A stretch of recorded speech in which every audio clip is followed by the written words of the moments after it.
Hi everyone, मैं हूं मोहित गोयल और आप देख रहे हैं टिप्स एंड ट्रिक्स गुरु। आज हम अपने इस वीडियो में क्वेश्चन आंसर सीरीज़ को आगे बढ़ाएंगे। जो हमारे व्यूवर्स के क्वेश्चन थे उनको हम आपको आंसर करेंगे वीडियो के ज़रिए, जिससे हमारे सारे व्यूवर्स उसका आंसर जान सके। तो आज हम क्वेश्चन लेते हैं, वो ये है कि जो एक्सपोर्टर है उसको LUT सबमिट करना था, LUT या बॉन्ड। तो वो जो LUT है उसको किस फॉर्मेट में सबमिट करना है, क्या उसे स्टैम्प पेपर पर सबमिट करना है या वो कंपनी के लेटर हेड पे जाएगा। तो ये क्वेश्चन था, इसके बारे में अब क्लियरिटी है कि आपको जो LUT सबमिट करनी है वो अपने कंपनी के लेटर हेड पर सबमिट करनी है, इसमें स्टैम्प पेपर की रिक्वायरमेंट नहीं है। दूसरा एक क्वेश्चन था कि जो 5,000 रुपये की लिमिट है सेक्शन 9 सबसेक्शन 4 में, रिवर्स चार्ज जिसके ऊपर एप्लीकेबल नहीं है, वो लिमिट क्या पर वाउचर है या वो पर अकाउंट हेड है या फिर वो एग्रीगेट फॉर द डे है।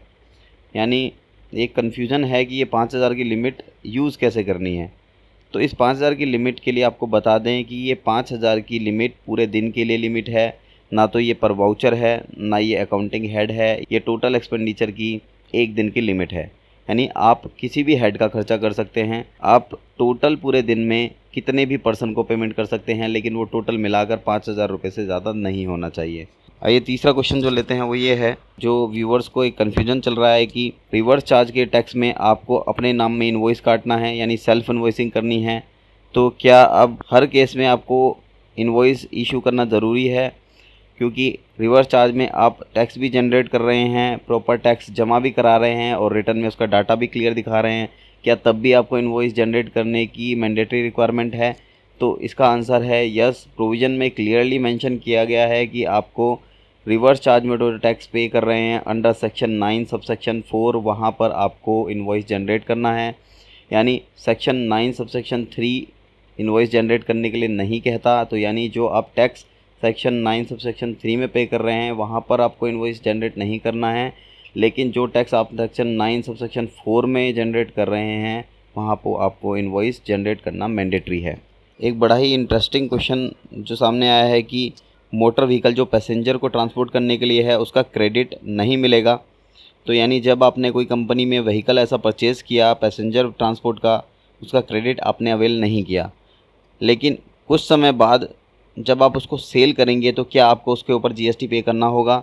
तो इसके लिए अब क्लियर मैसेज GST ने दिया है कि यस, जब आप उस एसेट्स को सेल करेंगे तो आपको उस पर टैक्स पे करना होगा। अगर आप उसे बिज़नेस एसेट्स की तरह यूज़ कर रहे हैं या फिर आप एक रजिस्टर्ड पर्सन हैं तो वहाँ पर आपको सेल करते टाइम इस पर टैक्स देना होगा। तो दोस्तों यहाँ पर डबल टैक्सेशन का इफ़ेक्ट आएगा।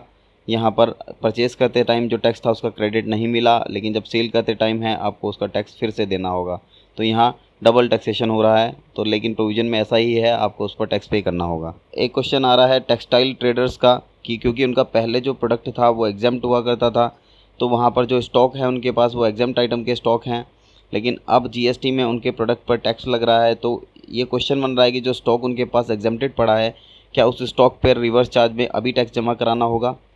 तो इसका आंसर है कि आपको उस पर कोई टैक्स अभी नहीं देना है। जब आप उसको सेल करेंगे, सेल आउट करते टाइम आउटपुट टैक्स आपको देना है। आपको स्टॉक में जो आइटम पड़ी हैं उसको अभी इमीडिएट बेस पर आपको रिवर्स चार्ज में कोई टैक्स पे करने की लायबिलिटी नहीं है।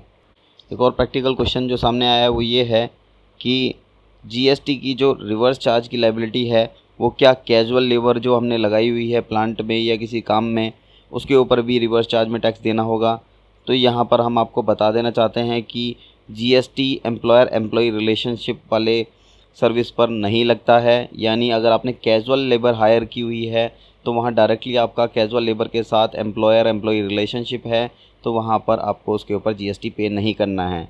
लेकिन अगर ये लेबर आपको कॉन्ट्रैक्चुअल लेबर है, यानी किसी कॉन्ट्रैक्टर के थ्रू आपने ये लेबर हायर की हुई है, तो उस केस में एम्प्लॉयर एम्प्लॉई रिलेशनशिप नहीं होता है, वहाँ पर आपको रिवर्स चार्ज में टैक्स पे करना होगा। तो ध्यान रखिए, कैजुअल लेबर्स के ऊपर आपको टैक्स नहीं देना, लेकिन कॉन्ट्रैक्चुअल लेबर के ऊपर आपको टैक्स पे करना होगा। दोस्तों इसी तरह से आप अपने क्वेश्चंस हमें लिख सकते हैं एज एंड व्हेन, जैसे भी उसके ऊपर क्लियर पिक्चर या क्लियर मैसेज हमारे पास आएगा हम आप तक शेयर करेंगे। Thank you.